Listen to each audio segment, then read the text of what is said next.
नरेंद्र मोदी राज्यसभा में Significant strides have been made to enhance and expand air travel infrastructure connecting regions across India. The number of airports has grown from 74 in 2014 to 157 in 2024. The plans of the government in its historic third term under Honorable Prime Minister Narendra Modi ji has been clearly outlined. The four key principles of service, good governance, prosperity, and pride at the core of its governance has been stressed in her speech. 25 crore people who have overcome poverty will now be the backbone of India's growth. This new middle class has emerged as the key driver of the country's socio-economic progress. This transformation is not just an economic shift, but also a societal evolution with the middle class taking center stage in areas like sports, startups, space exploration, and technological advancement. The formation of the 8th Pay Commission will pave the way for a salary revision which will benefit lakhs of government employees. The NDA government under Honorable Prime Minister Modi has ensured transparency through direct benefit transfer. This is the outcome of the government's flagship program Digital India, which was launched in 1st July 2015, with a vision to transform India into a digitally empowered society and a knowledge economy. The success of UPI is a testament to the government's belief in its citizens' ability to adapt to technological intervention if it is available and cost-effective. In conclusion, in her address, our President has clearly outlined the direction that will lead to the fulfillment of Viksit Bharat, guided by the ideals of our Constitution. In her words, I quote, "In the vision of Viksit Bharat, there is the collective strength of public participation, a roadmap for the nation's progress, the power of technology in the form of digital revolution, and the foundation of modern infrastructure. The government is steering India towards becoming the world's third largest economy." Thank you. Jai Hind.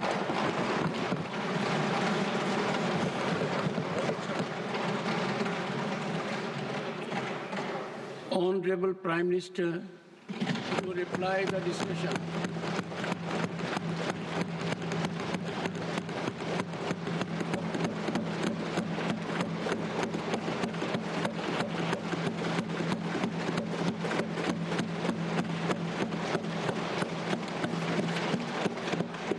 आदरणीय सभापति जी,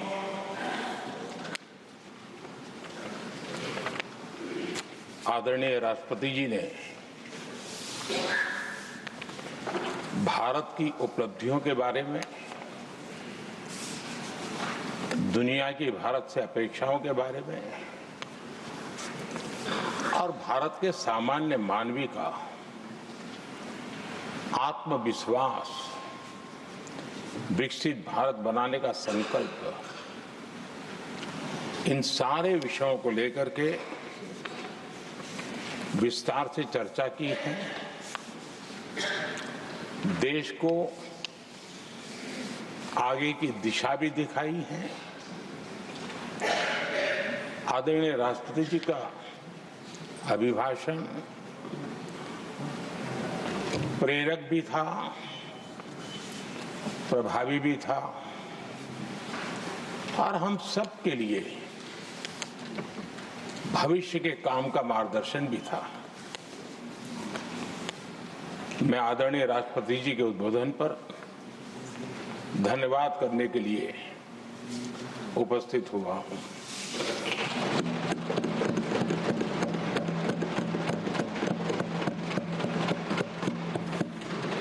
आदरणीय सभापति जी, करीब 70 से भी ज्यादा माननीय सांसदों ने अपने बहुमूल्य विचारों से इस आभार प्रस्ताव को समृद्ध करने का प्रयास किया है। यहां पक्ष प्रतिपक्ष दोनों तरफ से चर्चा हुई। हर किसी ने अपने अपने तरीके से राष्ट्रपति जी के अभिभाषण को जिसने जैसे समझा वैसे यहां समझाया और उन्होंने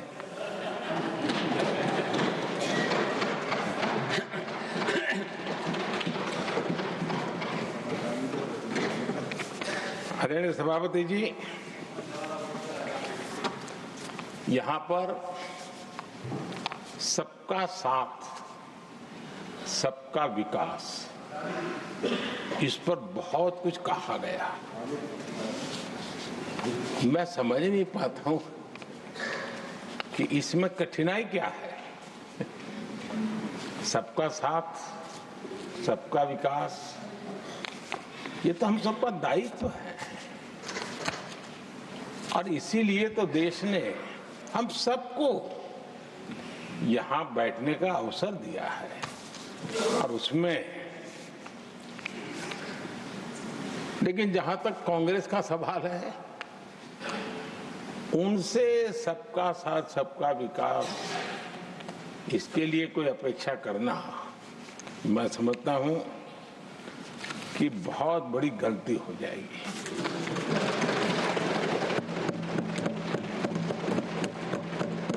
ये उनकी सोच के बाहर है, उनकी समझ के भी बाहर है और उनके रोड मैप में भी ये सूट नहीं करता है,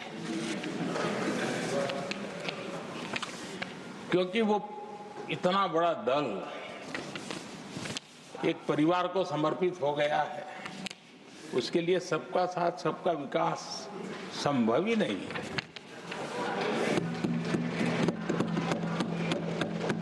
आदरणीय सभापति जी, कांग्रेस ने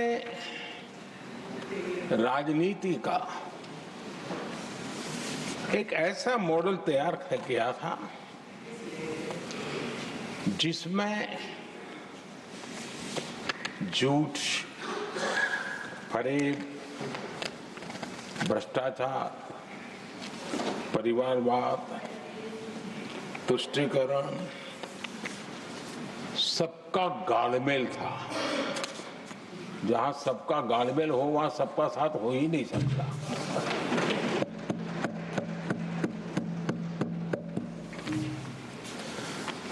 आदरणीय सभापति जी, कांग्रेस के मॉडल में सर्वोपरि है फैमिली फर्स्ट और इसलिए उनकी नीति, रीति, उनकी वाणी, उनका वर्तन उस एक चीज को संभालने में ही खपता रहा है। 2014 के बाद देश ने हमें सेवा करने का अवसर दिया और मैं उन देश की जनता का आभारी हूं कि हमें तीसरी बार लगातार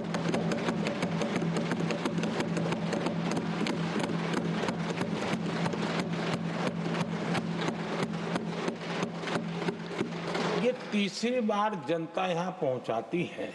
इतने बड़े देश में इतनी वाइब्रेंट डेमोक्रेसी हो, वाइब्रेंट मीडिया हो, हर प्रकार के बातें बताने की छूट हो, उसके बावजूद भी देश दूसरी बार, तीसरी बार हमें सेवा करने का मॉडल बनाती है। इसका कारण देश की जनता ने हमारे विकास के मॉडल को परखा है, समझा है और समर्थन दिया है। और हमारा ये विकास का मॉडल को अगर मुझे एक शब्द में कहना है तो मैं ये कहूंगा, नेशन फर्स्ट, राष्ट्र प्रथम। इसी एक उम्दा भावना और समर्पित भाव से हमने लगातार अपनी नीतियों में, अपने कार्यक्रमों में, हमारे वाणी में, वर्तन में इसी एक बात को मानदंड मान करके देश की सेवा करने का प्रयास किया है। और आदरणीय सभापति जी, मैं बड़े गर्व के साथ भी कहता हूं, बड़े संतोष के साथ कहता हूं कि एक लंबे अरसे तक 5-6 दशक तक देश के सामने अल्टरनेट मॉडल क्या हो, तराजू पर तोलने का कोई अवसर ही नहीं मिला था। लंबे अरसे के बाद 2014 के बाद देश को एक अल्टरनेट मॉडल क्या हो सकता है, अल्टरनेट कार्यशैली क्या हो सकती है, प्रायोरिटीज क्या हो सकती है, इसका एक नया मॉडल देखने को मिला है। और ये नया मॉडल तुष्टीकरण नहीं, संतुष्टीकरण पर भरोसा।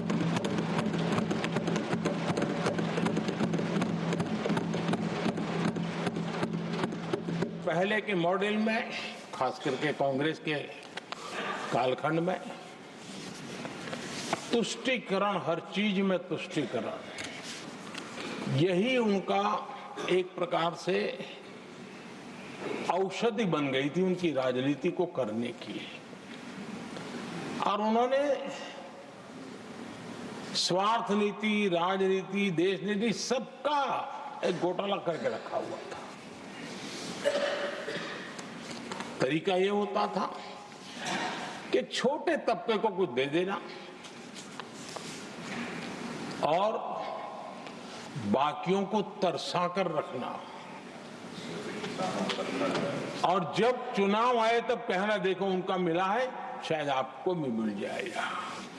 और इस प्रकार से झुनझुना बांटते रहना, लोगों के आंखों पर पट्टी बांध करके अपनी राजनीतिक सियासत को चलाए रखना, ताकि चुनाव के समय वोट की खेती हो सके। यही कार्य चलता रहा। आदरणीय सभापति जी, हमारी कोशिश रही है कि भारत के पास जो भी संसाधन है,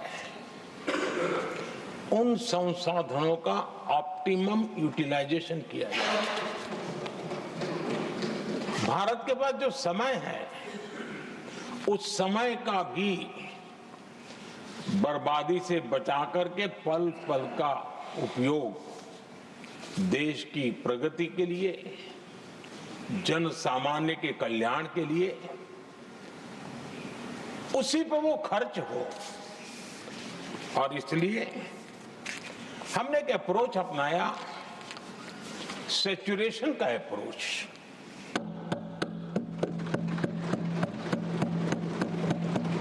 पैर उतने ही लंबे करने जितनी चद्दर हो, लेकिन जो योजना बने, जिनके लिए वो योजना बने, उनको वो 100% उसका बेनिफिट होना चाहिए। किसी को दिया, किसी को नहीं दिया, किसी को लटका करके रसक रखा और उसको हमेशा प्रताड़ित करते रखना और उसको निराशा की गर्त में धकेल देना, उन सिचुएशन से हमने बाहर आकर के सैचुरेशन अप्रोच की ओर हमारे काम को आगे बढ़ाया है। बीते दशक में हमने हर स्तर पर सबका साथ, सबका विकास की भावना को जमीन पर उतारा है, और वो आज देश में जिस प्रकार से बदलाव नजर आ रहा है, फल के रूप में हम अनुभव करने लगे हैं। हमारे गवर्नेंस का भी मूल मंत्र यही रहा है, सबका साथ, सबका विकास। हमारी ही सरकार ने SC, ST एक्ट को मजबूत बनाकर दलित और आदिवासी समाज के सम्मान और उनके सुरक्षा के संबंध में अपनी प्रतिबद्धता भी दिखाई और हमने उसको बढ़ाया।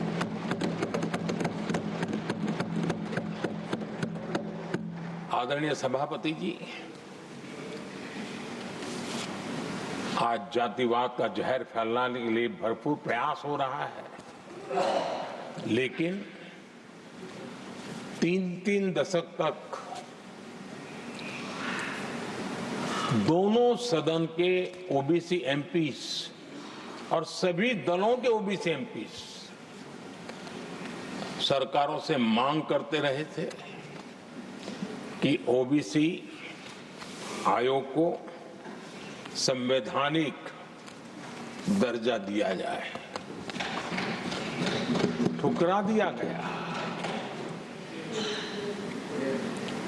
इनकार किया गया, क्योंकि शायद उस समय उनकी राजनीति को ये सूट नहीं करता होगा, क्योंकि तुष्टीकरण की राजनीति के और फैमिली फर्स्ट की राजनीति में जब वो बैठेगा तब तक वो चर्चा तक के हित में भी नहीं आता है। आदरणीय सभापति जी, ये मेरा सौभाग्य है कि हम सब ने मिलकर के तीन दशक से मेरे ओबीसी समाज ने जिस बात के लिए मांगे की, आशाएं रखी, जिसको निराश करके रखा गया था, हमने आकर के इस आयोग को संवैधानिक दर्जा दिया।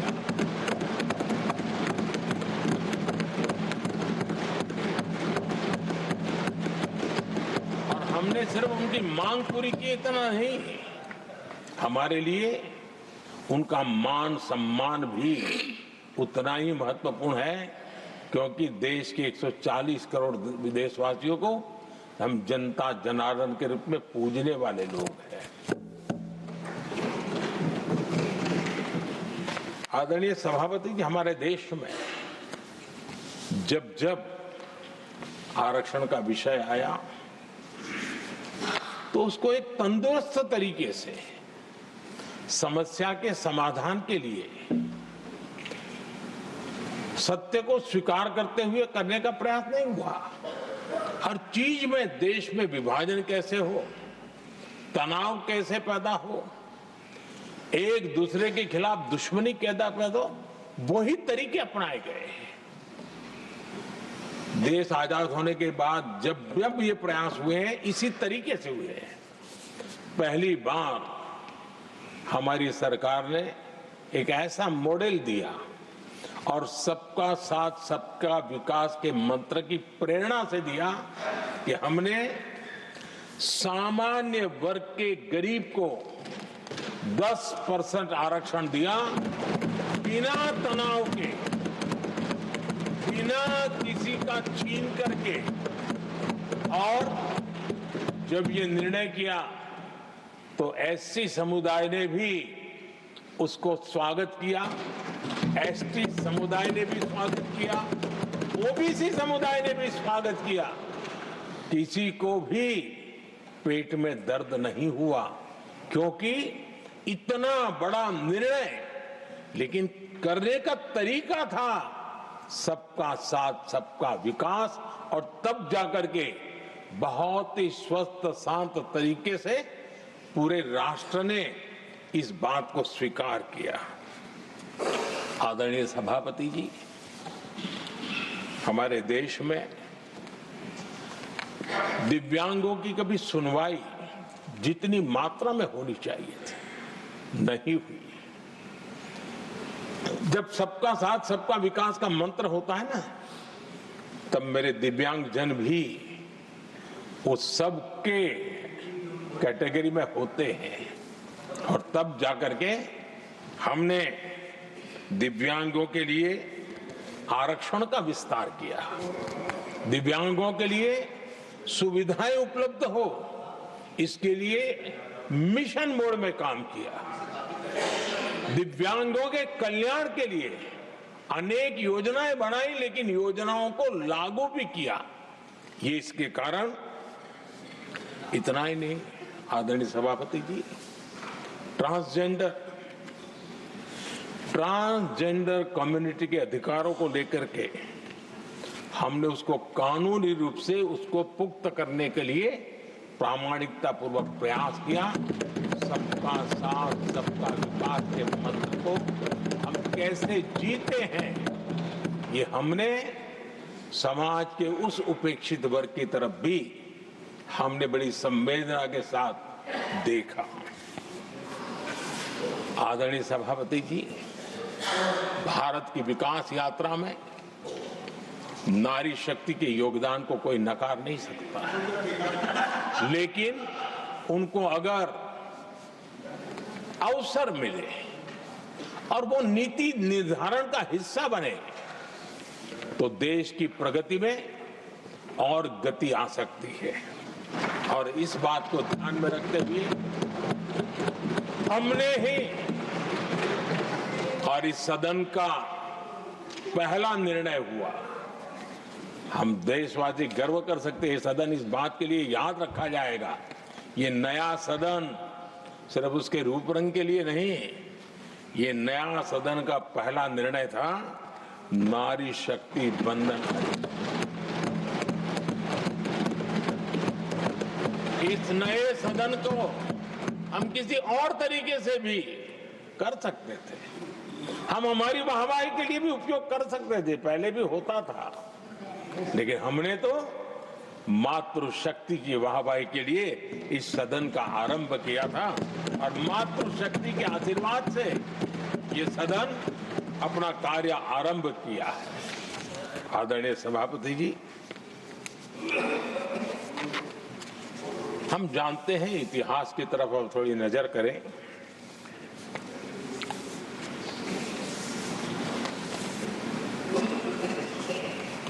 यानी मैं कह रहा हूं इसलिए नहीं, बाबा साहब आंबेडकर के साथ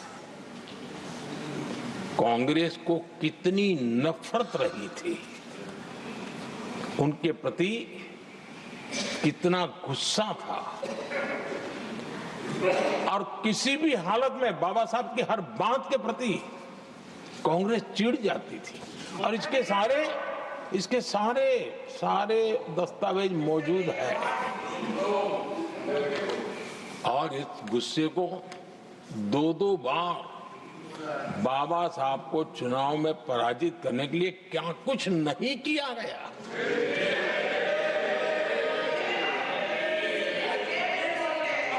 कभी भी बाबा साहब को भारत रत्न के योग्य नहीं समझा गया। आदरणीय सभापति जी, कभी भी बाबा साहब को भारत रत्न योग्य नहीं समझा गया। इतना ही नहीं, आदरणीय सभापति जी, इस देश के लोगों ने बाबा साहब की भावना का आदर किया, सर्व समाज ने आदर किया, और तब आज मजबूरन कांग्रेस को जय भीम बोलना पड़ रहा है, उनका मुंह सूख जाता है।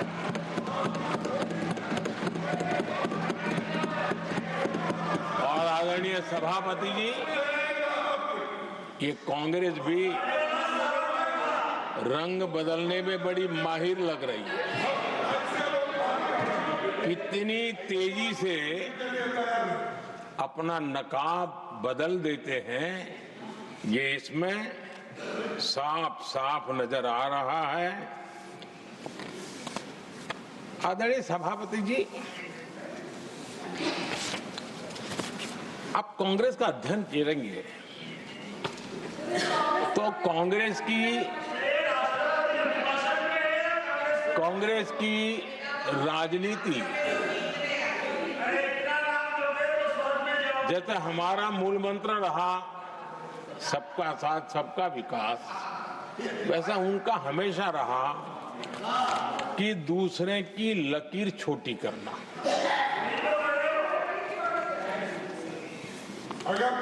और इसके कारण उन्होंने सरकारों को अस्थिर किया। किसी भी राजनीतिक दल की सरकार कहीं बनी तो उसको अस्थिर कर दिया, क्योंकि लकीर छोटी करो दूसरे की, इसी काम में वो लगे रहे। और ये जो उन्होंने रास्ता चुना है ना, औरों की लकीर छोटी करने का, लोकसभा के बाद भी जो उनके साथ थे वो भी भाग रहे हैं, तो उनको पता चला गया ये तो हमें भी मार डालेंगे।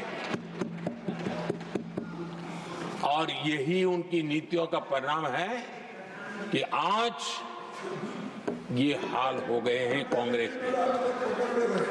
देश की सबसे पुरानी पार्टी, आजादी के आंदोलन से जुड़ी पार्टी, इतनी दुर्दशा। ये औरों की लकीर छोटी करने में अपनी शक्ति खपा रहे हैं ना, अगर वो खुद की लकीर लंबी करते तो उनकी ये दशा नहीं होती। और मैं बिना मांगे एडवाइस दे रहा हूं, आप अपनी लकीर लंबी करने में मेहनत कीजिए, सोचिए, तो कभी न कभी देश आपको भी ये 10 मीटर दूर यहाँ आने का अवसर देगी।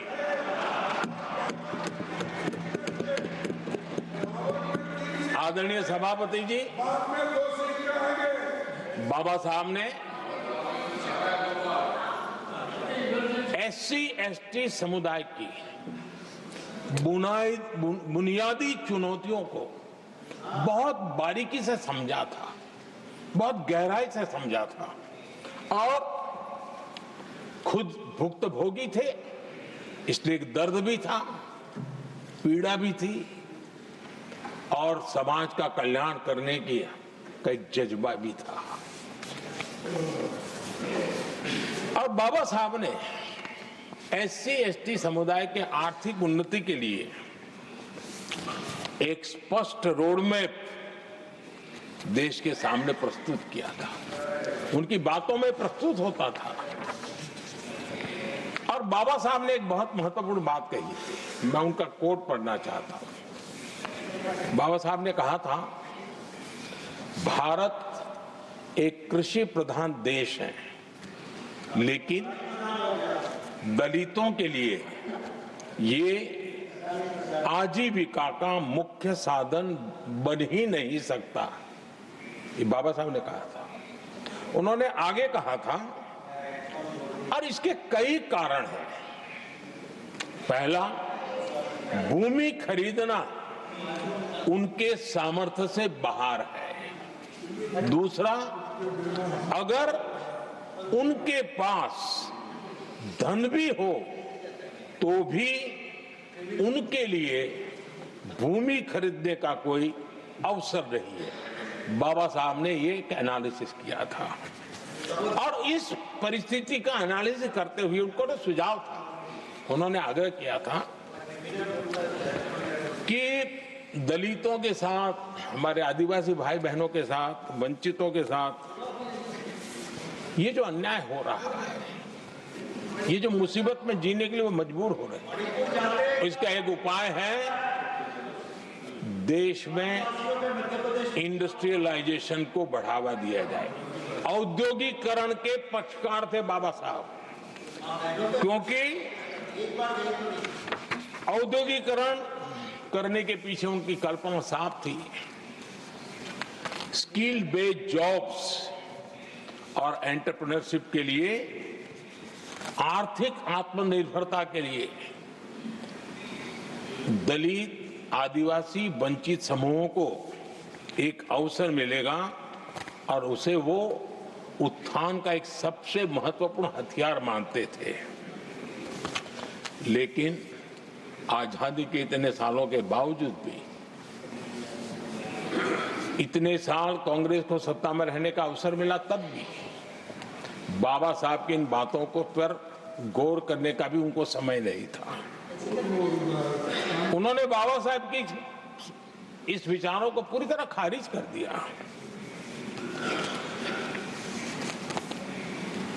SC/ST समुदाय की आर्थिक लाचारी बाबा साहब समाप्त करना चाहते थे। उसे कांग्रेस ने ऐसा उल्टा काम किया कि उसको गहरा संकट बना दिया। आदरणीय सभापति जी, 2014 में हमारी सरकार ने इस सोच को बदला, और हमने प्राथमिकता देते हुए स्किल डेवलपमेंट, फाइनेंशियल इंक्लूजन और इंडस्ट्रियल ग्रोथ पर हमने जोर दिया। हमने पीएम विश्वकर्मा योजना बना करके समाज, जिसके बिना समाज की रचना ही संभव नहीं है, और हर गांव में छोटे छोटे रूप में बिखरे हुए समाज, जो पारंपरिक कार्य करने वाले हमारे विश्वकर्मा भाई बहन, लोहार हो, कुम्हार हो, समाज के सोनार हो, ऐसे सारे जो वर्ग के लोग हैं, पहली बार देश में उनके लिए कोई चिंता हुई और उनको ट्रेनिंग देना, टेक्नोलॉजिकल अपग्रेडेशन के लिए नए औजार देना, डिजाइनिंग में उनको मदद करना, आर्थिक सहायता करना, उनके लिए बाजार उपलब्ध कराना, ये सारे दिशाओं में एक विशेष काम हमने अभियान चलाया हुआ है। और समाज का ये वर्ग है जिसकी तरफ किसी ने ध्यान नहीं दिया, और समाज नियंत्रण में जिसका महत्वपूर्ण रोल है, उस विश्वकर्मा समाज की हमने चिंता। आदरणीय सभापति, हमने मुद्रा योजना शुरू करके जिन लोगों को पहली बार उद्यम के क्षेत्र में आना था, उनको निमंत्रित किया, उनको प्रोत्साहित किया। बिना गारंटी को लोन देने का एक बहुत बड़ा अभियान हमने चलाया, ताकि समाज में ये बहुत बड़ा समुदाय है जो आत्मनिर्भरता के अपने सपने को पूरा कर सके, और उसमें बहुत बड़ी सफलता मिली। हमने एक योजना और भी बनाई, स्टैंड अप इंडिया, जिसका मकसद था एससी एसटी समुदाय के हमारे भाई बहन और कोई भी समाज की महिला, उसको बैंक से 1 करोड़ रुपए का बिना गारंटी को लोन, ताकि वो अपना कारोबार। और हमने इस बार बजट में इसको डबल कर दिया है, और मैंने देखा है कि लाखों ऐसे नौजवान इस वंचित समुदाय से, या लाखों बहनें आज मुद्रा योजना के द्वारा अपना कारोबार करना शुरू किया है, और खुद को तो रोजगार पाया ही, लेकिन उन्होंने किसी 1-2 और लोगों को भी रोजगार दिया है। आदरणीय सभापति जी, हर कारीगर का सशक्तिकरण, हर समुदाय का सशक्तिकरण, और जो बाबा साहब का सपना था उसको पूरा करने का काम मुद्रा योजना के माध्यम से हमने किया है। आदरणीय सभापति जी, जिसको किसी ने नहीं पूछा उसको मोदी पूजता है।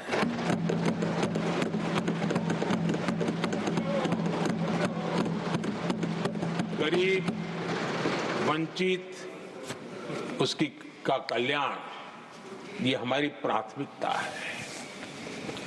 इस वर्ष के बजट में भी आप देखिए, लेदर इंडस्ट्री, फुटवेयर इंडस्ट्री, ऐसे अनेक छोटे दायरे के विषयों को हमने स्पर्श किया है, और इसका सबसे बड़ा लाभ गरीब और वंचित समुदाय के लोगों को मिलने वाला है, जो इस बजट में घोषणा की।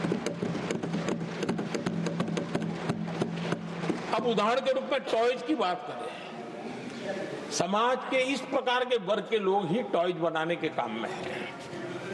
हमने उस पर ध्यान केंद्रित किया, बहुत सारे गरीब परिवारों को अनेक प्रकार की उसमें मदद दी गई, और उसका परिणाम आज आया है कि टॉयज हम एक्सपोर्ट करने की आदत में फंसे हुए थे, आज इंपोर्ट करने की आदत में फंसे हुए थे, आज हमारे टॉय 3 गुना एक्सपोर्ट हो रहे हैं, और जिसका फायदा समाज के एक बहुत ही नीचे के तबके में जीने वाले, मुसीबतों से गुजारा करने वाले समुदाय को मिल रहा है।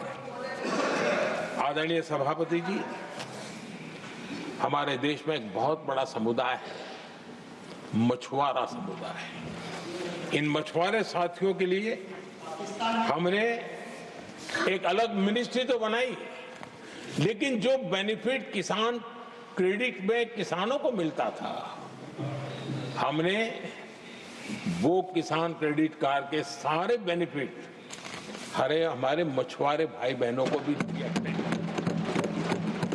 ये सुविधा दी, अलग मिनिस्ट्री बनाई, ये काम किया और करीब करीब 40,000 करोड़ रुपया हमने इसके अंदर इंफ्यूज किया है।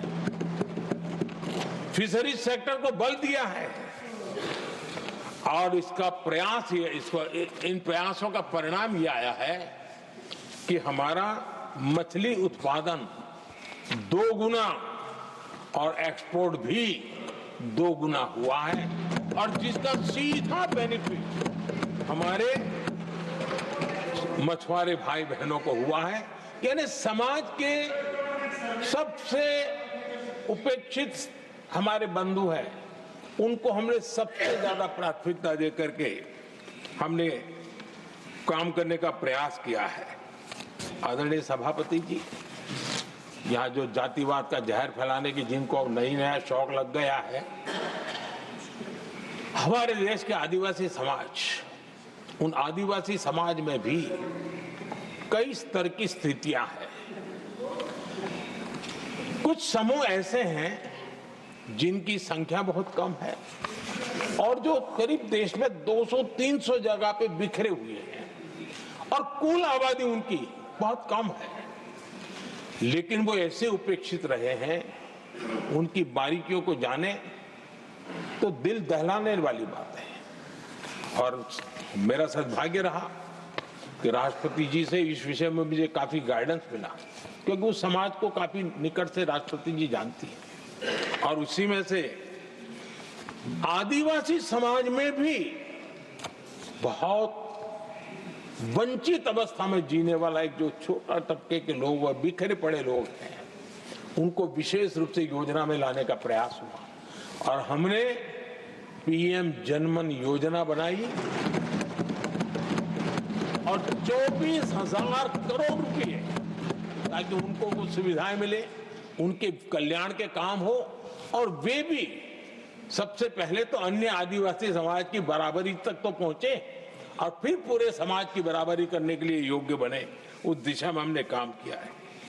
आदरणीय सभापति जी, समाज के अलग अलग तबकों की चिंता तो की है।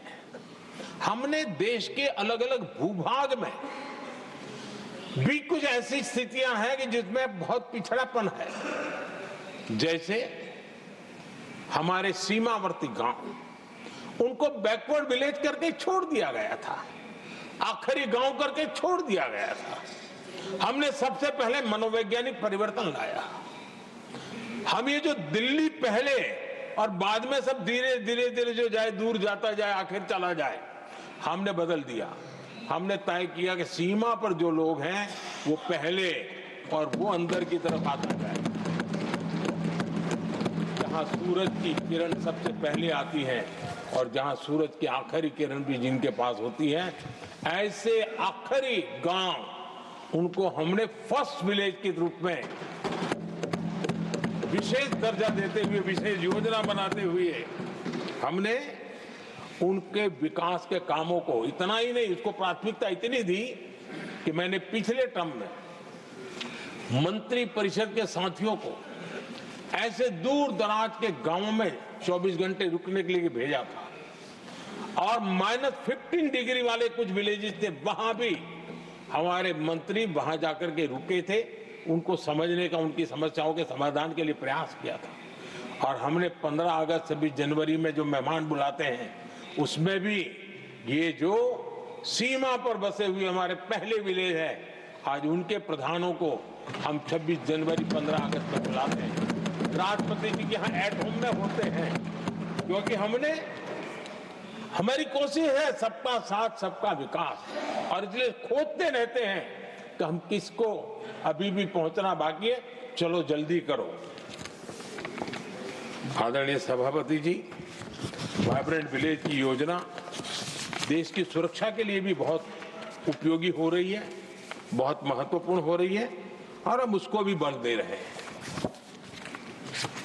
आदरणीय सभापति जी, राष्ट्रपति जी ने गणतंत्र के 75 वर्ष के मौके पर संविधान निर्माताओं से प्रेरणा लेने का भी आग्रह अपने अभिभाषण में किया है। मैं आज बड़े संतोष के साथ कह सकता हूं कि हमारे संविधान निर्माताओं की जो भावना थी, उसी का आदर करते हुए, उसी से प्रेरणा लेते हुए हम आज आगे बढ़ रहे हैं। कुछ लोगों को लगता होगा ये यूसीसी क्या लाए हैं, लेकिन जो संविधान सभा की डिबेट पढ़ेंगे उनको पता चलेगा कि हम उस भावना का यहाँ लाने का प्रयास कर रहे हैं। कुछ लोगों की राजनीति आड़े आती होगी, लेकिन हम संविधान निर्माताओं की भावना को जीते हैं ना, तब जाकर के ये साहस करते हैं और कमिटमेंट के साथ पूरा करने का प्रयास करते हैं। आदरणीय सभापति जी, संविधान निर्माताओं का आदर करना चाहिए था। संविधान निर्माताओं के एक एक बात से प्रेरणा लेने की थी, लेकिन ये कांग्रेस है जिसने आजादी के तुरंत बाद ही संविधान निर्माताओं की भावनाओं की धज्जियां उड़ा दी थी। और ये दुख के साथ मुझे कहना पड़ रहा है। आप कल्पना कर सकते थे कि जब देश में चुनी हुई सरकार नहीं थी, एक स्टॉप गैप अरेंजमेंट था चुनाव तक का, वो स्टॉप गैप अरेंजमेंट में जो बैठे थे महाशय, उन्होंने संविधान में संशोधन कर दिया आते ही।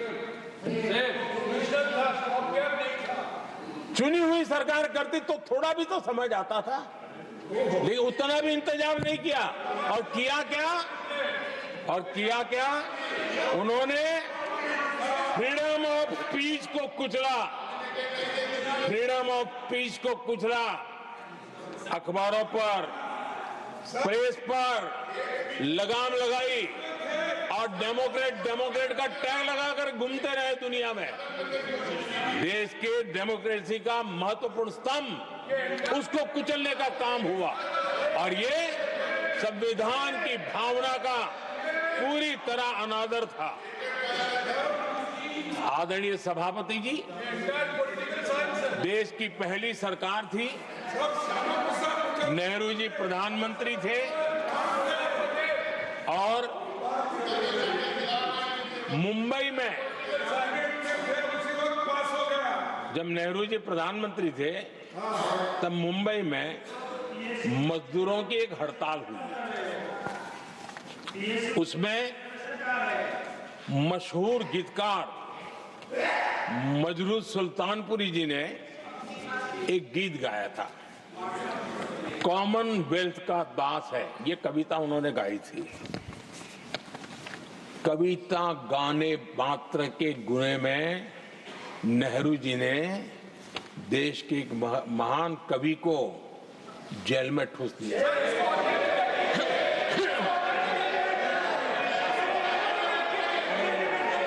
मशहूर एक्टर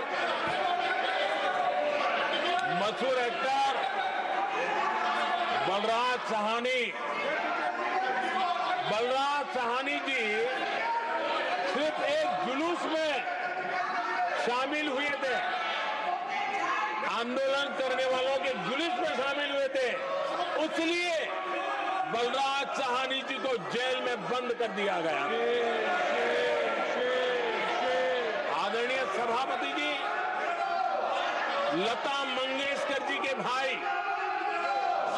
हृदयनाथ मंगेशकर जी ने वीर सावरकर पर एक कविता स्वरबद्ध करके आकाशवाणी पर प्रस्तुत करने का योजना बनाई। इतने मात्र पर हृदयनाथ मंगेशकर जी को आकाशवाणी से हमेशा के लिए बाहर कर दिया गया। आदरणीय सभापति जी, इसके बाद देश ने इमरजेंसी का भी दौर देखा है। आदरणीय सभापति जी, इस देश ने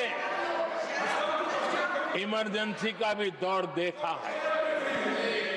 संविधान की किस प्रकार से कुचला गया, संविधान के स्पिरिट को किस प्रकार से रौंदा गया, और वो भी सत्ता सुख के लिए किया गया, ये देश जानता है। और इमरजेंसी में प्रसिद्ध सिने कलाकार देवानंद जी से आग्रह किया गया कि वे इमरजेंसी का समर्थन करें पब्लिकली। देवानंद जी ने साफ साफ इमरजेंसी पर समर्थन करने से इनकार कर दिया। उन्होंने हिम्मत दिखाई, और इसलिए दूरदर्शन पर देवानंद जी की सभी फिल्मों को प्रतिबंधित कर दिया गया।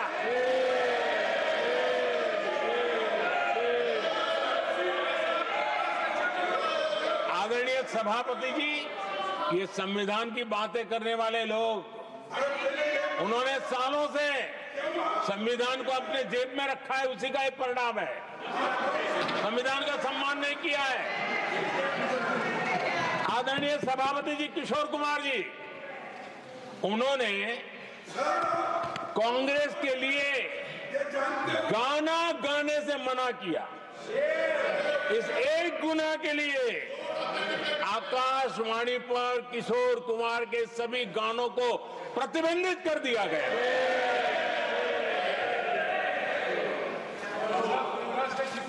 आदरणीय सभापति जी, मैं इमरजेंसी के उन दिनों को भूल नहीं सकता, और शायद आज भी वो तस्वीरें मौजूद है। ये जो लोकतंत्र की बातें करते हैं, मानव गरिमा की बातें करते हैं, और बड़े बड़े भाषण देने के लिए शौकीन लोग हैं, आपातकाल में जॉर्ज फर्नांडिस समेत देश के महानुभावों को हथकड़ियां पहनाई गई थी, जंजीरों से बांधा गया था। संसद के सदस्य, देश के गणमान्य नेता, उनको हथकड़ियां और जंजीरों से बांधा गया था।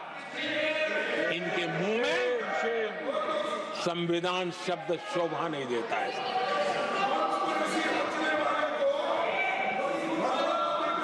आदरणीय सभापति जी, सत्ता सुख के लिए, शाही परिवार के अहंकार के लिए इस देश के लाखों परिवारों को तबाह कर दिया गया, देश को जेल खाना बना दिया गया।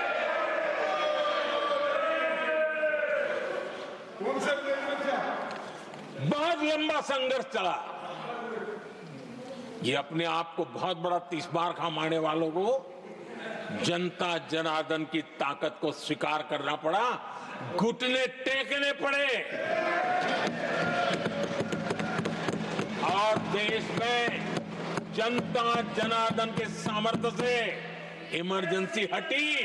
ये भारत के लोगों की रगों में जो लोकतंत्र है ना, उसी का परिणाम था।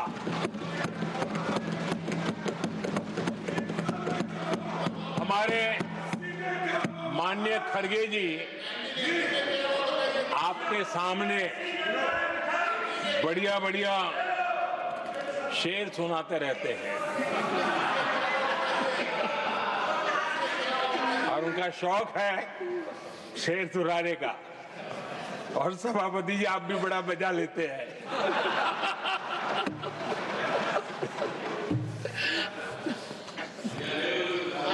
एक शेर मैंने भी कहीं पढ़ा था,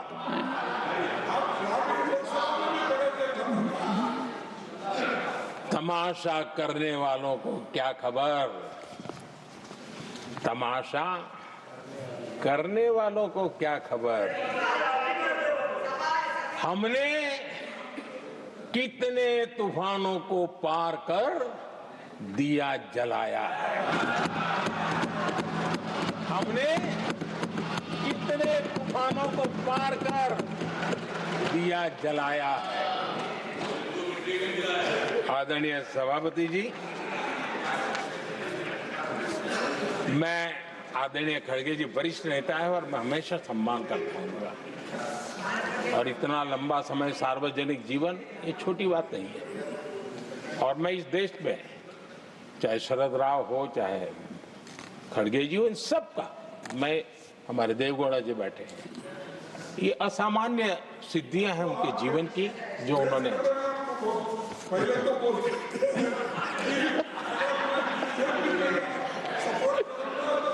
ऐसा है खड़गे जी, आपको आपके घर में तो ये बातें सुनने को नहीं मिलेगी, नहीं बता दूंगा।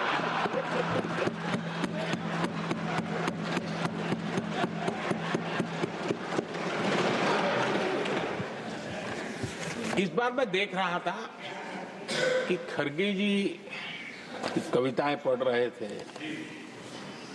लेकिन जो बातें बता रहे थे, और आपने बड़ा सही पकड़ा था कि जरा बताओ तो सही भी ये कविता है कब की है? उनको पता था, सभापति जी, उनको पता था ये कविताएं कब की है। भीतर कांग्रेस की दुर्दशा का इतना दर्द पड़ा था, लेकिन वहां हालत ये है कि बोल नहीं सकते, तो उन्होंने सोचा ये अच्छा मंच है, यही बोल दें, और इसलिए उन्होंने नीरज की कविता के माध्यम से उनके घर के हालात यहां प्रस्तुत किए हैं। आदरणीय सभापति जी, जो आज के लिए सही है, खड़गे जी को मैं आज वही कवि नीरज जी की कुछ पंक्तियां सुनाना चाहता हूं।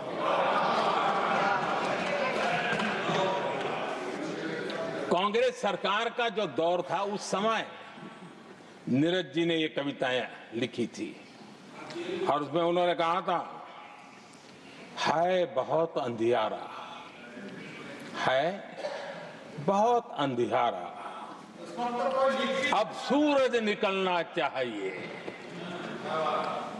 अब सूरज निकलना चाहिए, जिस तरह से भी हो ये मौसम बदलना चाहिए, जिस तरह से भी हो ये मौसम बदलना चाहिए।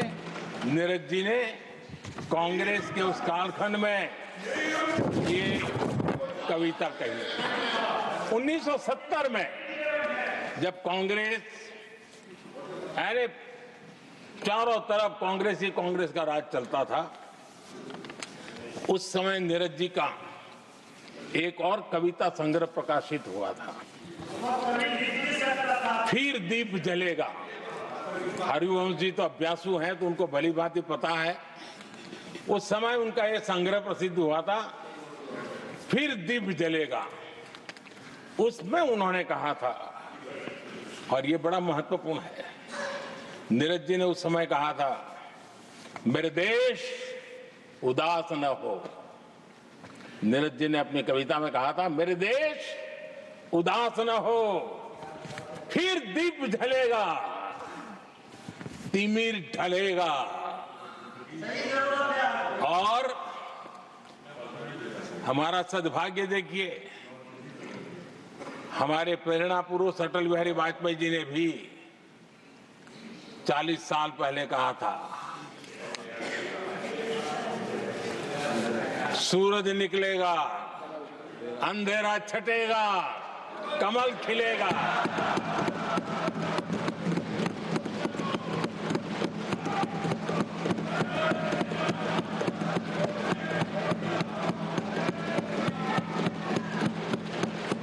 आदरणीय नीरज जी ने कहा था, जब तक कांग्रेस का सूरज चमकता रहा, देश ऐसा ही अंधेरे में रहता रहा, कई दशक तक ऐसे ही हाल बने रहे।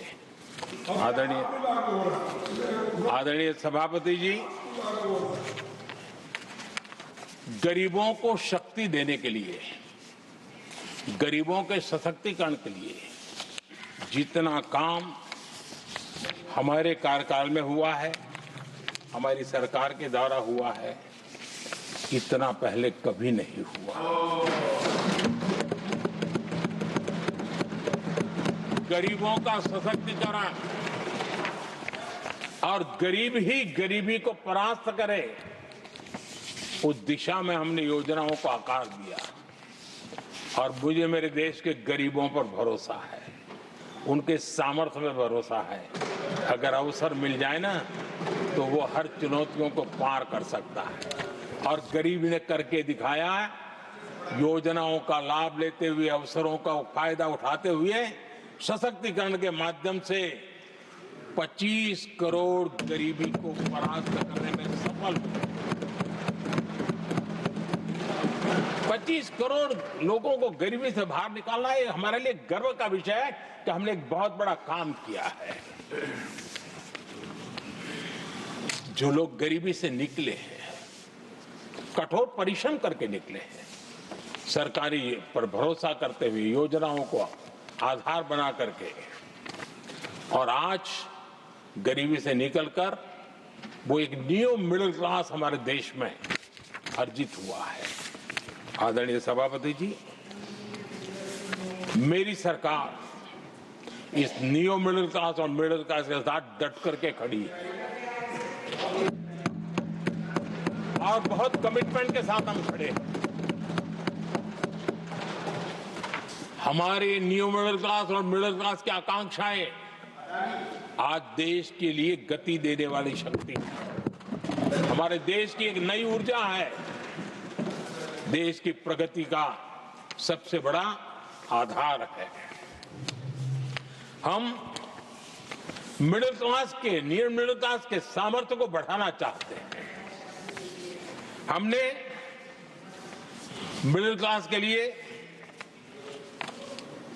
एक बहुत बड़े हिस्से को टैक्स में इस बजट में जीरो कर दिया है।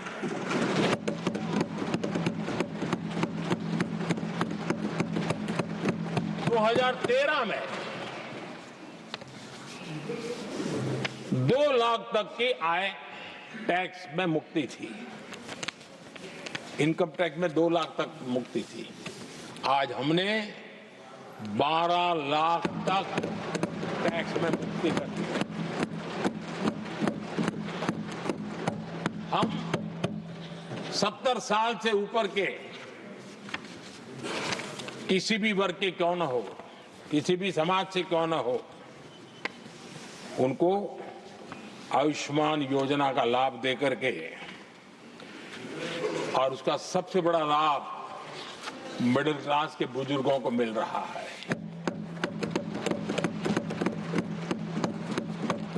आदरणीय सभापति जी, हमने देश में 4 करोड़ घर बनाकर हमारे देशवासियों को दिए, जिसमें से 1 करोड़ से ज्यादा घर शहरों में बने हैं।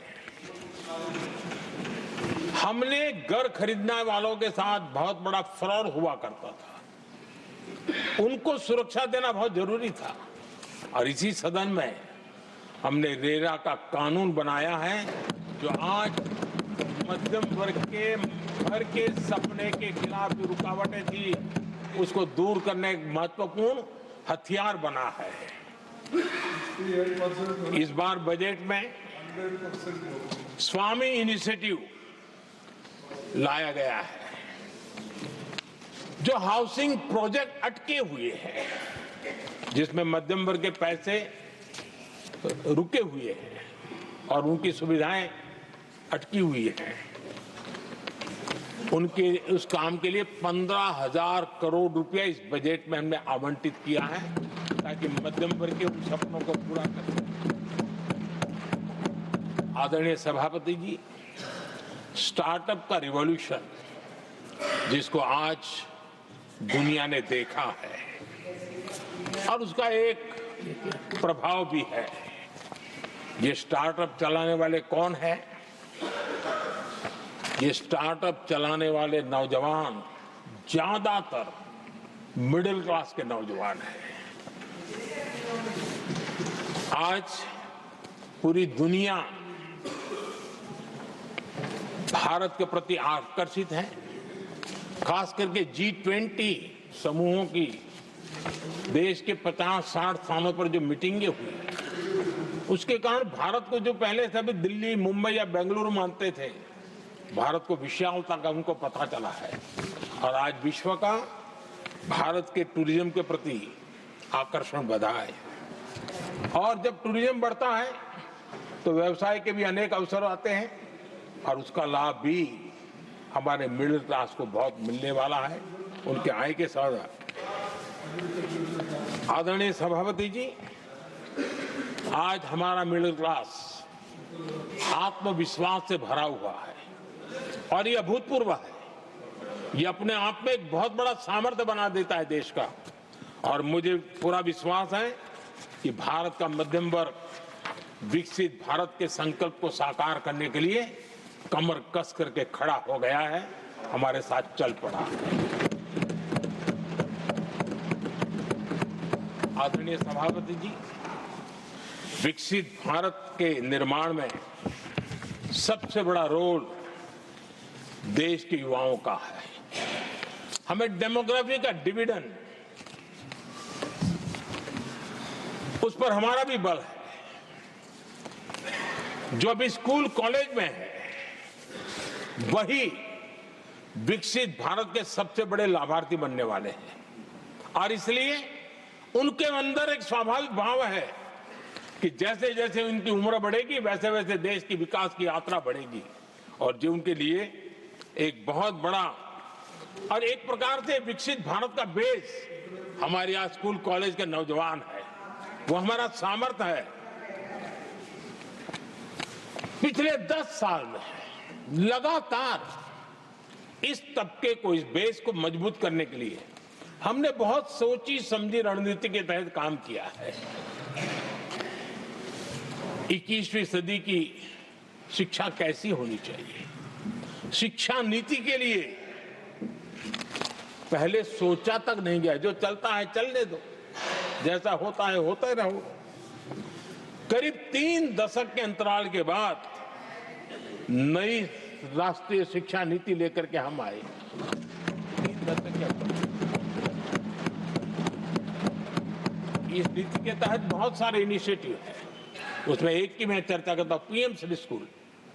ये पीएम श्री स्कूल आज करीब 10-12 हजार स्कूल ऑलरेडी बन चुके हैं और नए बनाने की दिशा में हम आगे बढ़ रहे हैं। आदरणीय सभापति जी, एक महत्वपूर्ण निर्णय हमने शिक्षा नीति में बदलाव लाया है। मातृभाषा में पढ़ाई और मातृभाषा में परीक्षा, इस पर हमने बल दिया है। देश आजाद हुआ, लेकिन ये कुछ गुलामी की मानसिकता कहीं कहीं जकड़ के रखा था ना, उसमें ये हमारी भाषा भी थी। हमारी मातृभाषा के साथ घोर अन्याय हुआ और गरीब का बच्चा, दलित का बच्चा, आदिवासी का बच्चा, वंचित का बच्चा वो इसलिए रुक जाए ताकि उसको लैंग्वेज नहीं आती है। ये उसके साथ घोर अन्याय था। और सबका साथ सबका विकास का मंत्र मुझे चैन से सोने नहीं देता था। और इसमें मैंने कहा कि देश में मातृभाषा में शिक्षा, मातृभाषा में डॉक्टर बने, मातृभाषा में इंजीनियर बने। जिनको अंग्रेजी भाषा पढ़ने नसीब नहीं हुई, उनके सामर्थ्य को हम रोक नहीं सकते। हमने बहुत बड़ा बदलाव किया है और उसके कारण आज गरीब माँ का, विधवा माँ का भी बच्चा आज डॉक्टर इंजीनियर के सपने देखने लगा। आदिवासी युवाओं के लिए एकलव्य मॉडल स्कूलों का हमने विस्तार किया है। 10 साल पहले करीब 150 एकलव्य विद्यालय थे, आज 470 है, 470 हो चुके। और अब हम 200 और ज्यादा एकलव्य स्कूल की दिशा में आगे बढ़ रहे हैं। आदरणीय सभापति जी, हमने सैनिक स्कूलों में भी बहुत बड़ा रिफॉर्म किया और सैनिक स्कूलों में हमने बेटियों को भी प्रवेश की व्यवस्था की। आप स्वयं सैनिक स्कूल के विद्यार्थी रहे, पहले बेटियों के लिए उसके दरवाजे बंद थे, और आप भी जानते हैं कि सैनिक स्कूलों का महात्मा क्या होता है, उसका सामर्थ्य क्या होता है, जिसने आप जैसे व्यक्तियों को जन्म दिया है।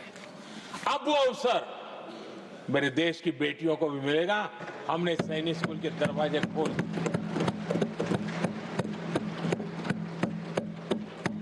और अभी हमारी सैकड़ों बेटियां देशभक्ति के इस माहौल में अपनी पढ़ाई कर रही हैं और देश के लिए जीने का जज्बा सहज रूप से उनके भीतर पनप रहा है।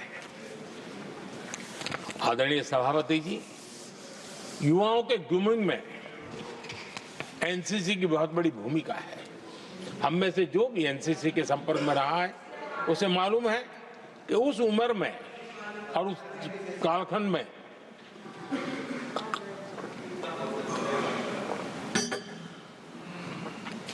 एक बहुत सुनहरा अवसर होता है व्यक्ति के विकास में, सर्वांगीण विकास में। उसको एक एक्सपोजर मिलता है। बीते वर्षों में एनसीसी में अभूतपूर्व विस्तार हुआ है। हमने उसको भी जकड़ करके बैठ गए थे।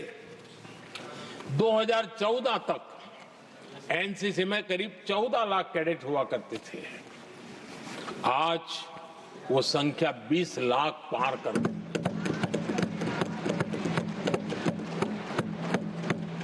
आदरणीय सभापति जी, देश के युवाओं में जो उमंग है, उत्साह है, नया कुछ कर गुजरने की इच्छा है, रूटीन काम से भी हटकर के कुछ करने का उनका इरादा है, ये साफ नजर आता है। जब मैंने स्वच्छ भारत अभियान चलाया, मैंने देखा कि आज भी कई शहरों के नौजवानों की टोलियां अपने तरीके से, स्वयं प्रेरणा से स्वच्छता के अभियान को आगे बढ़ा रही है। कोई झुग्गी झोपड़ी में जाकर के शिक्षा के लिए काम कर रहे हैं, कई नौजवान कुछ न कुछ कर रहे हैं। इन सारी बातों को देख करके हमें लगा कि देश के युवाओं को एक अवसर मिलना चाहिए, संगठित रूप से प्रयास होना चाहिए, और इसके लिए हमने माय भारत एक आंदोलन शुरू किया है। मेरा युवा भारत, माय भारत। आज करीब 1.5 करोड़ से ज्यादा युवाओं ने उसमें अपनी रजिस्ट्री करवाई है, और देश के वर्तमान विषयों पर चर्चा करना, मंथन करना, समाज को जागरूक करना, सक्रियता से ये नौजवान अपनी प्रेरणा से कर रहे हैं। उनको स्पून फीडिंग की जरूरत नहीं पड़ रही है। वो अपने सामर्थ्य से अच्छी चीजों को हाथ लगा करके आगे बढ़ रहे हैं। आदरणीय सभापति जी, खेल का क्षेत्र स्पोर्ट्समैन स्पिरिट को जन्म देते हैं, और जिस देश में स्पोर्ट जितना व्यापक होता है, उस देश के अंदर वो स्पिरिट अपने आप पनपता है। खेल प्रतिभा को बल देने के लिए हमने अनेक आयामों पर काम शुरू किया है। खेल के लिए जो इंफ्रास्ट्रक्चर की जरूरत हो, उसके लिए जो फाइनेंशियल सपोर्ट की आवश्यकता हो, उसमें अभूतपूर्व हमने मदद की है, ताकि देश के नौजवानों को एक अवसर मिले।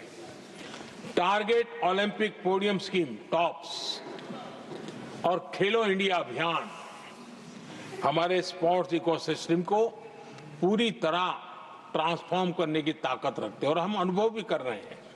पिछले दिनों 10 साल में जितने भी इंटरनेशनल स्पोर्ट्स इवेंट हुए हैं, भारत ने अपना झंडा गाड़ दिया है, भारत ने अपना सामर्थ्य दिखा दिया है, भारत के नौजवानों ने अपना लोहा बनवा लिया है, और उसमें हमारी बेटियां भी उतना ही दमखम के साथ दुनिया के सामने भारत की ताकत का प्रदर्शन कर रही है। आदरणीय सभापति जी, किसी भी देश को विकासशील से विकसित की जो यात्रा होती है, उसमें जन कल्याण के कामों का अपना महत्व है, लोक कल्याण के कामों का अपना महत्व है, लेकिन इंफ्रास्ट्रक्चर एक बहुत बड़ा कारण होता है, बहुत बड़ी ताकत होता है, और विकासशील से विकसित की यात्रा इंफ्रास्ट्रक्चर से गुजरती है। और हमने इंफ्रास्ट्रक्चर का इस महत्व को समझा है और हमने इस पर बल दिया है। और जब इंफ्रास्ट्रक्चर की बात होती है तो ये भी जरूरी है कि वो समय सर पूरे हो।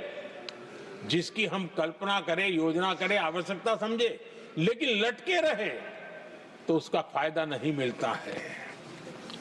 उससे टैक्सपेयर का पैसा भी बर्बाद होता है और देश उस लाभ से वंचित रह जाता है, अनेक सालों तक इंतजार करता है। उसका बहुत बड़ा भारी नुकसान होता है जिसको शब्दों में गिना नहीं जा सकता है। कांग्रेस के कालखंड में अटकाना, भटकाना, लटकाना ये उनका कल्चर बन गया और उसके कारण ये राजनीति का हिस्सा था। इस प्रोजेक्ट को करने देना, नहीं करने देना, उसमें राजनीतिक तराजू रहता था। सबका साथ, सबका विकास का मंत्र नहीं होता था। एक भी नहीं होना। इस कांग्रेस कल्चर से मुक्ति पाने के लिए हमने एक प्रगति नाम की व्यवस्था बनाई और उस नियमित रूप से मैं स्वयं इस प्रगति प्लेटफॉर्म के माध्यम से इंफ्रास्ट्रक्चर का प्रोजेक्ट्स का डिटेल मॉनिटरिंग करता हूं। कभी ड्रोन से भी उस एरिया की वीडियोग्राफी और लाइव इंटरेक्शन करता हूं। काफी मैं उसमें इन्वॉल्व रहता हूं। करीब करीब 19 लाख करोड़ रुपए के ऐसे जो प्रोजेक्ट अटके पड़े हुए थे किसी न किसी कारण से, राज्य और केंद्र का कोऑर्डिनेशन नहीं होगा, एक डिपार्टमेंट का दूसरे डिपार्टमेंट से कोऑर्डिनेशन नहीं होगा, फाइलों में कहीं लटका पड़ा होगा, इन सारी चीजों का रिव्यू करता हूं। और ऑक्सफोर्ड यूनिवर्सिटी ने उस पर अध्ययन किया, इस प्रगति के हमारे इनिशिएटिव पर, और बहुत बड़ा उसने अच्छा रिपोर्ट दिया है। और उसमें उसने एक बहुत बड़ा सुझाव दिया है। उसने कहा, प्रगति के इनिशिएटिव के बारे में कहा है। उन्होंने कहा प्रगति के अनुभवों से सीखते हुए अन्य विकासशील देशों के पास भी इंफ्रास्ट्रक्चर के विकास में क्रांति लाने का एक मूल्यवान अवसर है।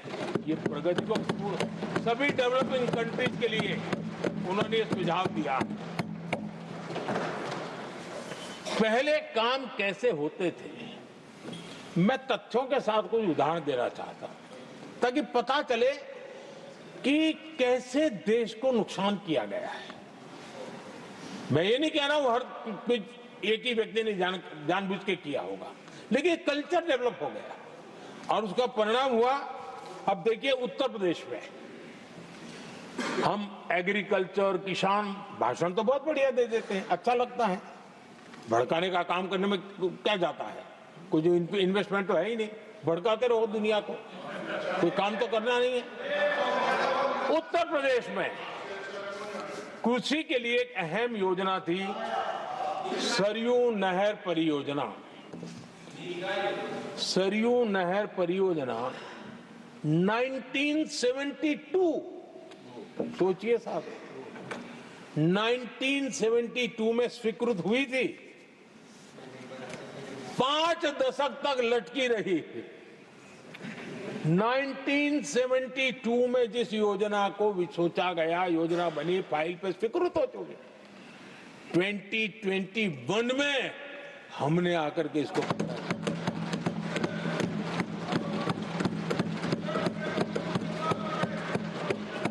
आदरणीय सभापति जी, जम्मू कश्मीर की Udhampur Srinagar Baramulla rail line, Udhampur Srinagar Baramulla rail line in 1994 में स्वीकृत हुई थी।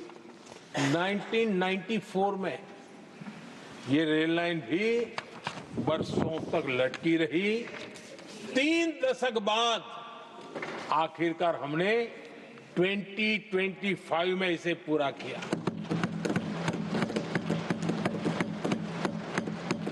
आदरणीय सभापति जी, ओडिशा की Haridaspur Paradip rail line, Haridaspur Paradip rail line 1996 में स्वीकृति हुई थी, ये भी बरसों तक अटकी रही और ये भी 2019 में हमारे कार्यकाल में पूरी हुई। आदरणीय सभापति जी, असम का बोगीबिल ब्रिज 1998 में स्वीकृत हुआ था, ये भी हमारी सरकार ने 2018 में पूरा किया। और मैं ऐसे आपको सैकड़ों उदाहरण दे सकता हूं। अटकाना, लटकाना, भटकाना, ये कल्चर कितने देश को बर्बाद किया है, सैकड़ों उदाहरण दे सकता हूं। आप कल्पना कर सकते हैं, कांग्रेस ने अपने कार्यकाल में देश के लिए, देश जिसके लिए हकदार था, जो होने की संभावनाएं भी थी, इस प्रगति का न करते हुए कितनी बर्बादी की है, इसका आप अंदाज लगा सकते हैं। इंफ्रास्ट्रक्चर प्रोजेक्ट्स में सही प्लानिंग और सही एजुकेशन, इसके लिए पीएम गति शक्ति नेशनल मास्टर प्लान बनाया है। पीएम गति शक्ति में जो लोग डिजिटल वर्ल्ड में इंटरेस्टेड हैं, उनके लिए जरूरी है समझना, और मैं तो चाहूंगा इसको राज्यों ने भी उपयोग करना चाहिए। पीएम गति शक्ति प्लेटफॉर्म में 1600 डेटा लेयर्स हैं हमारे देश के अलग अलग कामों के, और निर्णय प्रक्रिया को तेज करते हैं, सरल करते हैं, और उसको लागू करने में भी बहुत तेजी से उसको लागू किया जा सकता है। तो आज गति शक्ति प्लेटफॉर्म अपने आप में एक बहुत बड़ा इंफ्रास्ट्रक्चर के काम को गति देने वाला आधार बन गया है। आदरणीय सभापति जी,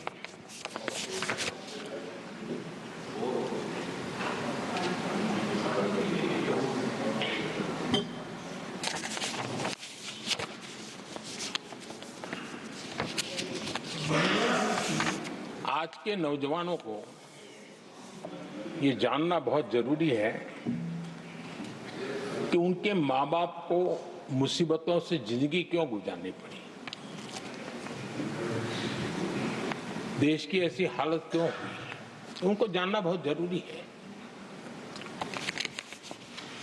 अगर बीते दशक में डिजिटल इंडिया के लिए हम प्रोएक्टिव न होते, हम कदम न उठाते, तो आज जैसी सुविधाएं लेने में हमें कई साल इंतजार करना पड़ता। ये हमारे प्रोएक्टिव डिसीजन और प्रोएक्टिव एक्शन का परिणाम है कि आज हम समय के साथ या कहीं कहीं समय से आगे चल रहे हैं। आज देश में 5G टेक्नोलॉजी दुनिया में सबसे तेज गति से व्याप्त हमारे देश में हो रहा है। आदरणीय सभापति जी, मैं अतीत के अनुभवों से कह रहा हूं, कंप्यूटर हो, मोबाइल फोन हो, एटीएम हो, ऐसी कई टेक्नोलॉजी दुनिया के कई देशों में हमारे से बहुत पहले पहुंच चुकी थी, लेकिन भारत में आते आते दशकों बीत गए, तब जाकर के पहुंचा। अगर मैं हेल्थ की बात करूं, बीमारी की बात करूं, टीकाकरण की बात करूं, जैसे चेचक, बीसीजी का टीका, जब हम गुलाम थे तब दुनिया में वो टीकाकरण हो रहा था, कुछ देशों में हो चुका था, लेकिन भारत में ये दशकों बाद आया। पोलियो की वैक्सीन हमने दशकों तक इंतजार करना पड़ा, दुनिया आगे बढ़ चुकी थी, हम पीछे रह गए थे। कारण यह था, कांग्रेस ने देश की व्यवस्था को ऐसे जकड़ करके रखा था उनको लगता था सारा ज्ञान सरकार में जो बैठे हैं उन्हीं को है, वही सब कर लेंगे, और उसी का एक परिणाम था लाइसेंस परमिट राज। मैं देश के नौजवानों को कहूंगा, लाइसेंस परमिट राज का कितना जुल्म था। देश विकास नहीं कर सकता था, और लाइसेंस परमिट राज यही कांग्रेस की पहचान बन गई थी। आदरणीय सभापति जी, कंप्यूटर का जब शुरुआती दौर था तो कंप्यूटर को इंपोर्ट करना चाहता है तो उसके लिए लाइसेंस लेना होता था कंप्यूटर लाने के लिए, और कंप्यूटर लाने के लाइसेंस पाने में भी सालों लग जाते थे। आदरणीय सभापति जी, वो दिन थे मकान बनाने के लिए सीमेंट चाहिए तो सीमेंट के लिए भी परमिशन लेना पड़ता था मकान बनाने के। इतना ही नहीं सभापति जी, शादी ब्याह में अगर चीनी की जरूरत हो, चीनी चाय पिलानी हो तो भी लाइसेंस लेना पड़ता था। मेरे देश के नौजवानों को पता होना, और मैं आजाद भारत की बात कर रहा हूं, मैं अंग्रेजों के कालखंड की बात नहीं कर रहा हूं, कांग्रेस के कालखंड की बात कर रहा हूं। और कांग्रेस के एक पूर्व वित्त मंत्री जो अपने आप को बहुत ज्ञानी मानते हैं, उन्होंने माना था कि लाइसेंस परमिट के बिना कोई काम होते नहीं है, सारे काम लाइसेंस परमिट के रास्ते से ही गुजरते हैं। और उन्होंने ये भी कहा था कि लाइसेंस परमिट बिना रिश्वत को नहीं होता है। मैं कांग्रेस के वित्त मंत्री ने जो कहा वो कह रहा हूं, बिना रिश्वत को नहीं होता है। अब कोई बहुत आसानी से समझ सकता है, उस जमाने में रिश्वत मतलब हाथ की सफाई कौन करता था भाई, ये कौन पंजा था, वो पैसा कहां जाता था, देश का नौजवान भली भांति समझ सकता है। यही इस सदन में कांग्रेस के एक माननीय सदस्य हैं, मौजूद है, जिनके पिताजी के पास खुद के पैसे थे, किसी से लेना नहीं था, और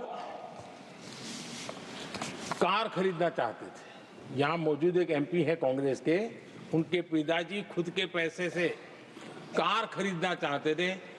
15 साल तक उनको कार के लिए इंतजार करना पड़ा था कांग्रेस के राज में।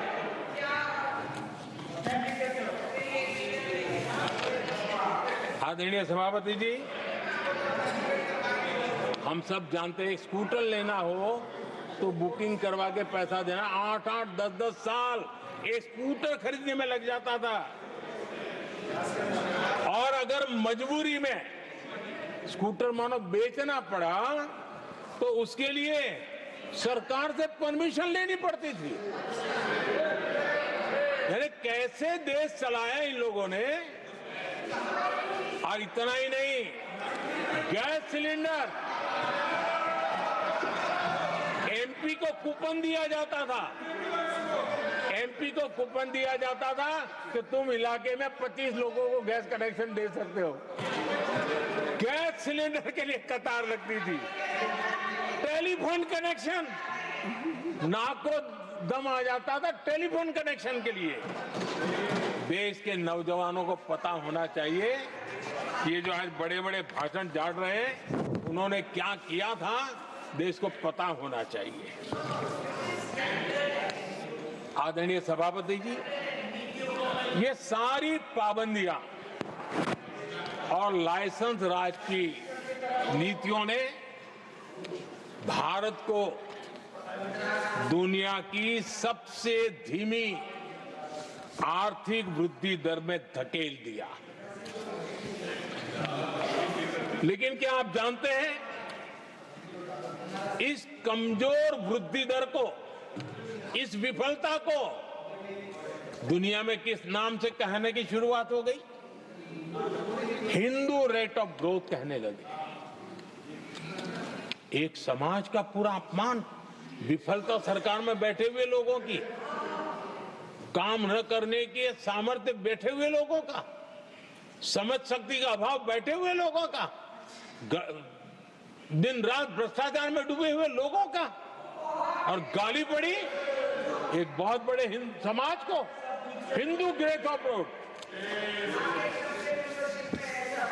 आदरणीय सभापति जी, शाही परिवार के आर्थिक कुप्रबंधन और गलत नीतियों के कारण पूरे समाज को दोषी ठहराया गया और दुनिया भर में बदनाम किया गया।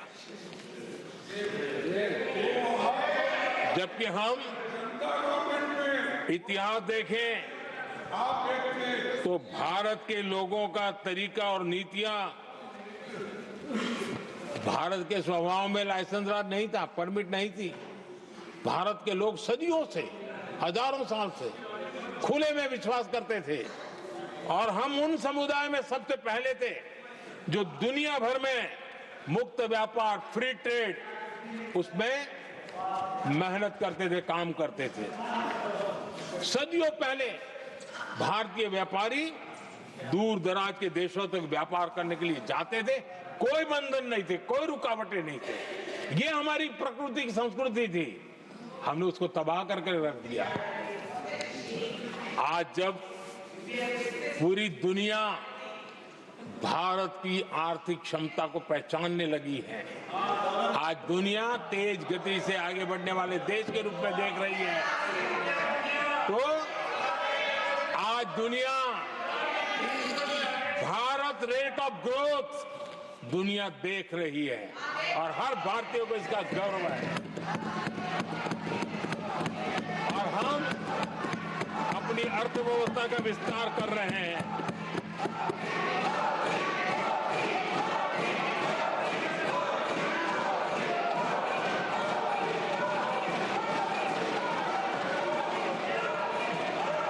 आदरणीय सभापति जी, आदरणीय सभापति जी, कांग्रेस के पंजे से मुक्त होकर आप देश चैन की सांस ले रहा है और ऊंची उड़ान भी भर रहा है।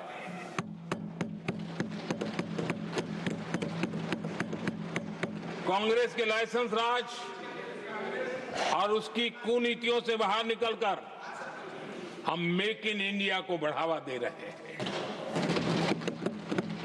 भारत में मैन्युफैक्चरिंग बढ़ाने के लिए हमने पीएलआई स्कीम शुरू की, एफडीआई से जुड़े रिफॉर्म्स किए। आज भारत दुनिया का दूसरा सबसे बड़ा मोबाइल प्रोडक्शन वाला देश बना है।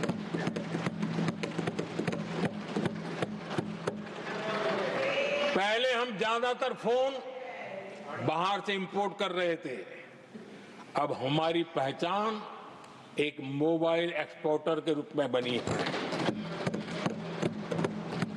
आदरणीय सभापति जी, आज भारत की पहचान डिफेंस मैन्युफैक्चरिंग की बनी है। 10 साल में हमारा डिफेंस प्रोडक्ट्स 10 गुना एक्सपोर्ट बढ़ा है, 10 साल में 10 गुना बढ़ा है। आदरणीय सभापति जी, भारत में सोलर मॉड्यूल मैन्युफैक्चरिंग भी 10 गुना बढ़ गए हैं। आज हमारा देश दुनिया का दूसरा सबसे बड़ा स्टील प्रोड्यूसर देश है। 10 सालों में हमारा मशीनरी और इलेक्ट्रॉनिक एक्सपोर्ट तेजी से आगे बढ़ा है। बीते 10 सालों में भारत का टॉयज एक्सपोर्ट 3 गुना से ज्यादा बढ़ गया है। इन्हीं 10 सालों में एग्रो केमिकल एक्सपोर्ट भी बढ़ा है। कोरोना के कालखंड में हमने 150 से ज्यादा देशों को वैक्सीन और दवाइयां सप्लाई की। मेड इन इंडिया, हमारे आयुष और हर्बल प्रोडक्ट का एक्सपोर्ट भी बहुत तेज गति से बढ़ा है और बढ़ रहा है। आदरणीय सभापति जी, खादी जो कांग्रेस ने की तो सबसे बड़ा एक काम करते रहे खादी के लिए, तो भी मुझे लगता है हाँ ये आजादी के आंदोलन के लोगों से कुछ प्रेरणा आगे बढ़ा रहे हैं, वो भी नहीं किया। खादी और विलेज इंडस्ट्री का टर्नओवर पहली बार 1.5 लाख करोड़ से ज्यादा हुआ। 10 साल में इसका प्रोडक्शन भी 4 गुना हुआ है।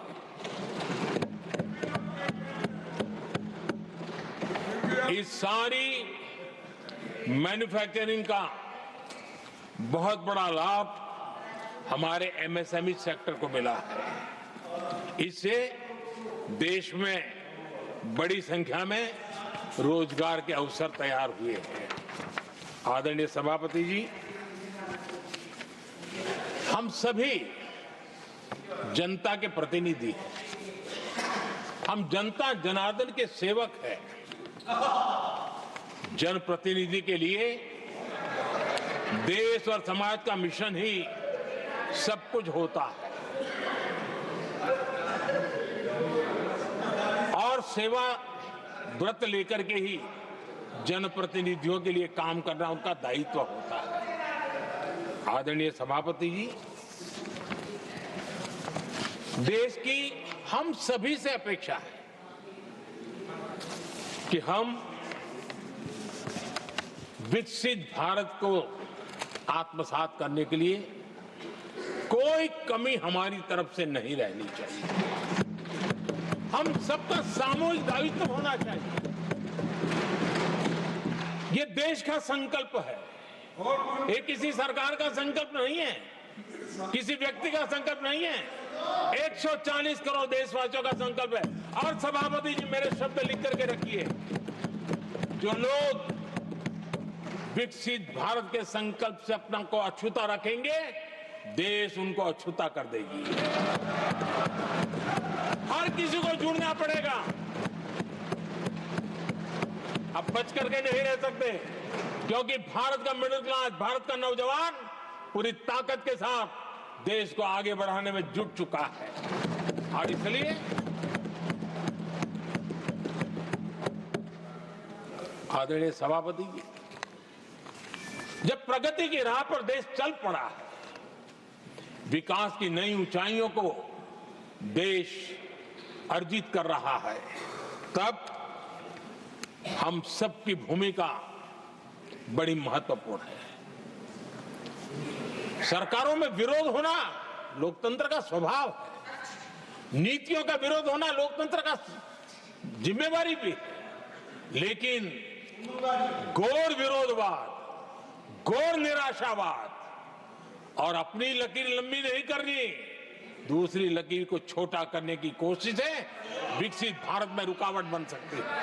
हमें उसे मुक्त होना होगा और हमें आत्ममंथन भी करना होगा, निरंतर मंथन करना होगा।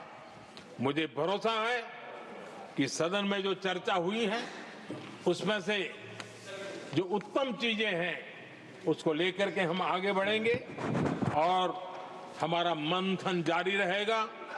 हमें निरंतर ऊर्जा राष्ट्रपति जी के उद्बोधन से मिलती रहेगी। एक बार फिर राष्ट्रपति जी का मैं हृदय से आभार व्यक्त करता हूं और सभी माननीय सांसदों का भी आभार व्यक्त करता हूं। बहुत बहुत धन्यवाद।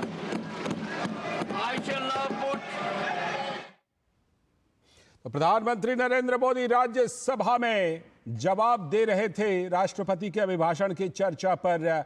जो चर्चा हुई उस पर प्रधानमंत्री राज्यसभा में जवाब दे रहे थे। करीब करीब 1.5 घंटे